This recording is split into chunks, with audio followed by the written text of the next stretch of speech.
Terkait adab saja, ini kalau menurut Bang Daniel sebenarnya wajar saja, apalagi ada Presiden Republik Indonesia ke-7 yang hadir, jadi memang wajar saja sebenarnya untuk menyerukan seperti itu. Tapi kalau Bang Rey melihatnya, apa sih sebenarnya di balik penghormatan ataupun apresiasi ya terhadap para pendahulunya, tapi kok sampai mengeluhkan seperti itu, apa makna yang bisa digali dari sini itu apa, Bang? Ya, saya kurang tahu persis ya. Tapi kalau dalam forum yang kayak begitu, orang saling memuji itu ya udah biasa lah gitu. Apalagi dalam kultur politik kita kan, yang sangat cepat memuji, tapi saat yang bersamaan sangat cepat juga mengkritiknya gitu. Kan Anda bisa lihat kemarin-kemarin itu, AHY bersama dengan Anies balik badan, akhirnya saling kritik ya kan. Caimin bersama dengan Prabowo hampir 1 tahun, akhirnya gagal, saling kritik lagi, malah diametral kan.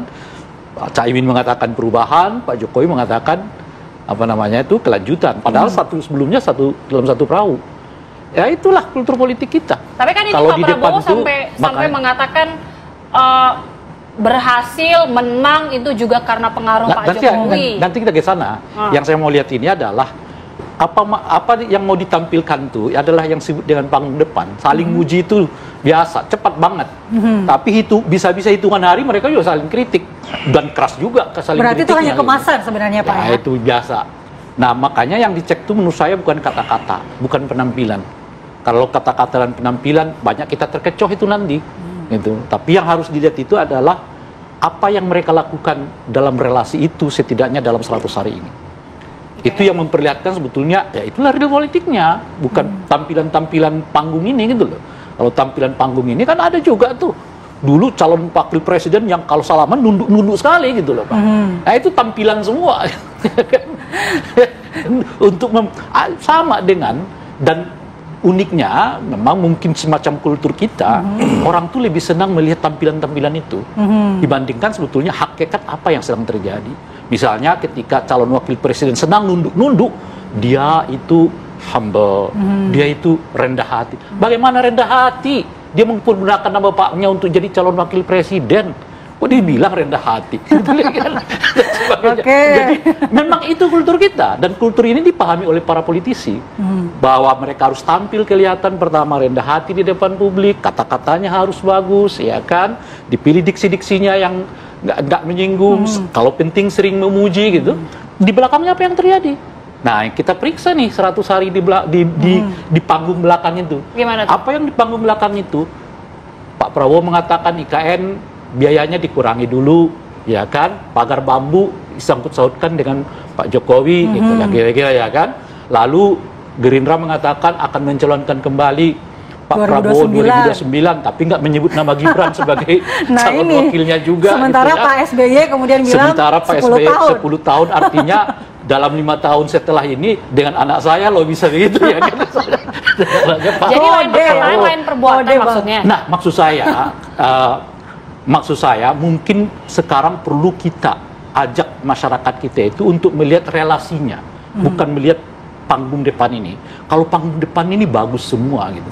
Nah, oleh karena itulah misalnya kalau seperti saya yang suka belak-belakan, caci makinya jadi banyak gitu. Karena terbiasa dalam kultur politik kita yang orang ngomong apa adanya itu gitu loh. Ditahan dulu caci makinya. Kita nanti akan tanyakan juga Bang, bagaimana sih sebenarnya benar nggak sih kalau Bang Rey bilang lain perkataan, lain perbuatan. Jangan-jangan puji-pujian aja, tapi belakangnya lain tampilan, lain eksekusi nanti kita.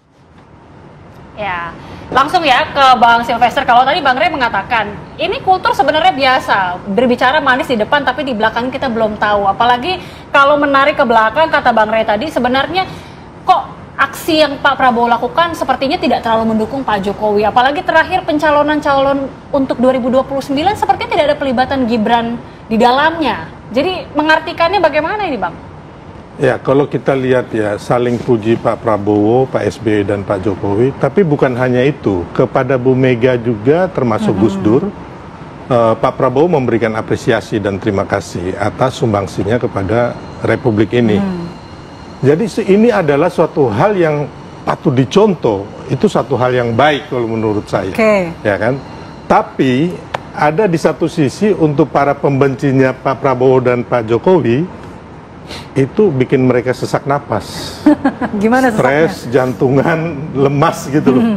Karena benar-benar menohok gitu loh, bahwa apa yang selama ini mereka opinikan itu nggak benar. Ternyata memang antara Pak Jokowi, Pak Prabowo, dan Pak SBY itu solid.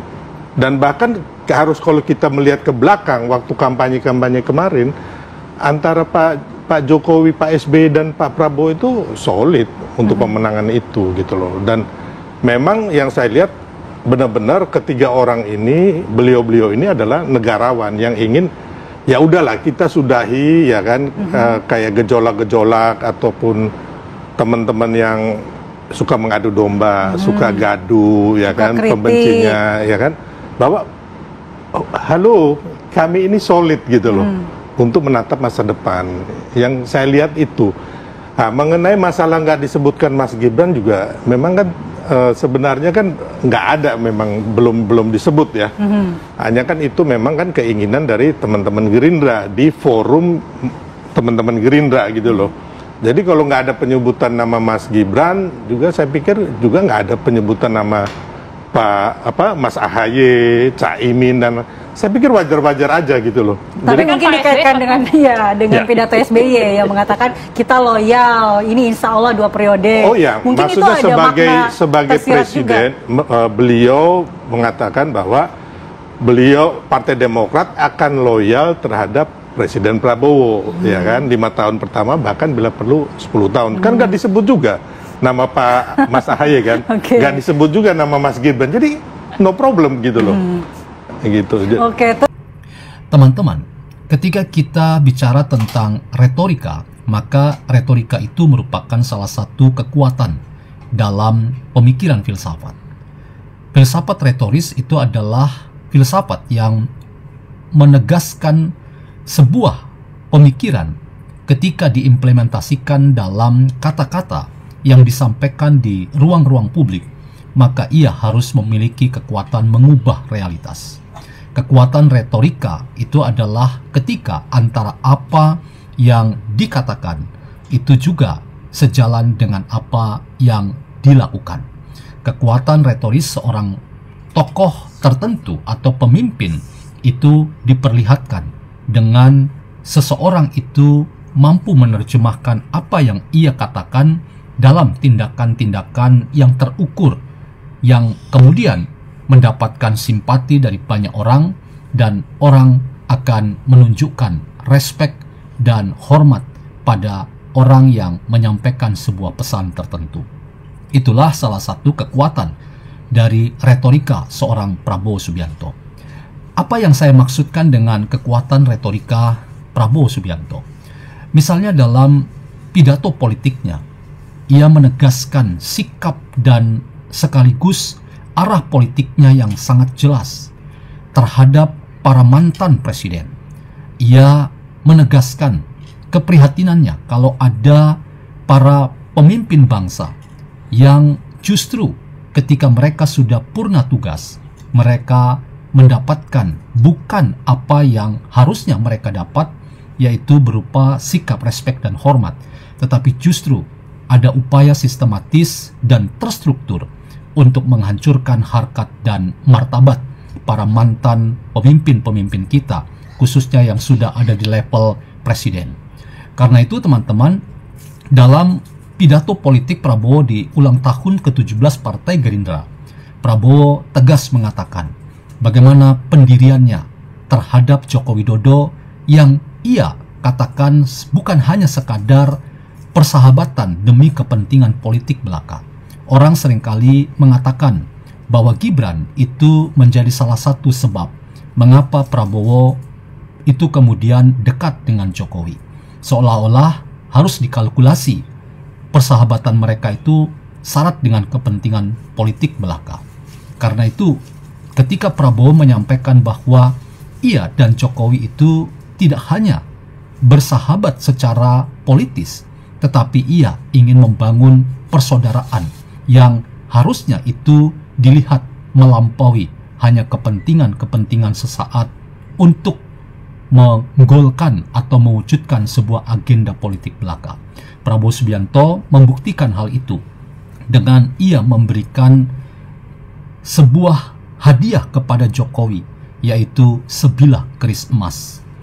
Apa yang kita lihat ini tentu saja bukan hanya sekadar keris yang diberikan kepada seorang sahabat dari Prabowo kepada Jokowi, tetapi lebih dari itu. Sebetulnya yang mau ditangkap itu adalah bahwa simbol keris itu memberikan pesan yang sangat tegas bahwa Prabowo ingin membuat persahabatannya dengan Jokowi itu sekuat dan setajam keris yang ia sampaikan dan ia berikan kepada Jokowi. Seolah-olah Prabowo hendak memberi pesan bahwa persahabatannya bersama Jokowi itu adalah persahabatan sampai mati. Persahabatan yang tidak akan terpisahkan oleh berbagai macam upaya siapapun yang ingin memisahkan dan memecah belah di antara kedua orang ini.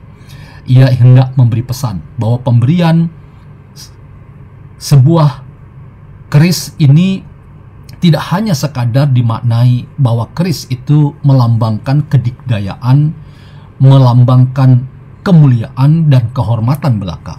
Itu memang menjadi bagian dari makna-makna sebilah keris. Tetapi makna yang lebih mendalam dari itu adalah sebilah keris itu memberikan sebuah makna persahabatan dan persaudaraan yang begitu mendalam di antara Jokowi dan Prabowo Subianto.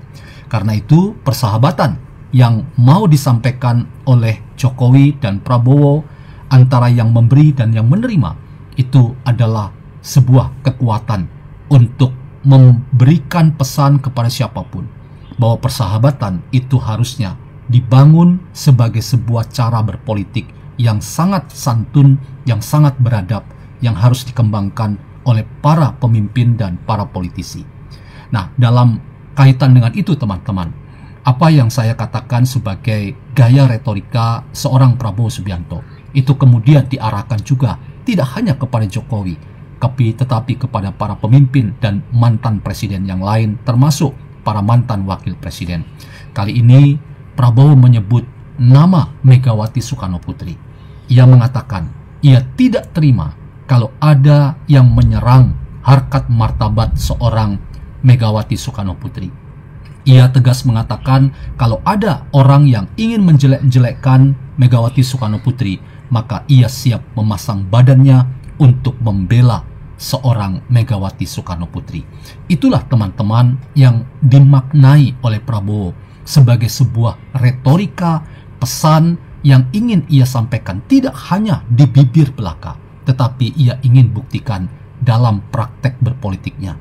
Ia ingin memberi pesan kepada seorang Megawati, mari bangun persahabatan dan persaudaraan sebagai politik yang tidak hanya dalam kata-kata belaka, tetapi juga dalam tindakan nyata. Seolah-olah Prabowo hendak memberi pesan, mari akhiri upaya sistematis yang seringkali oleh pihak dan politisi PDIP, bahkan mungkin juga oleh Megawati Soekarnoputri yang memposisikan Jokowi sebagai aktor yang bermasalah dan karena bermasalah hendak dituntut supaya Jokowi mempertanggungjawabkan diri dan perilaku politiknya selama 2 periode secara hukum.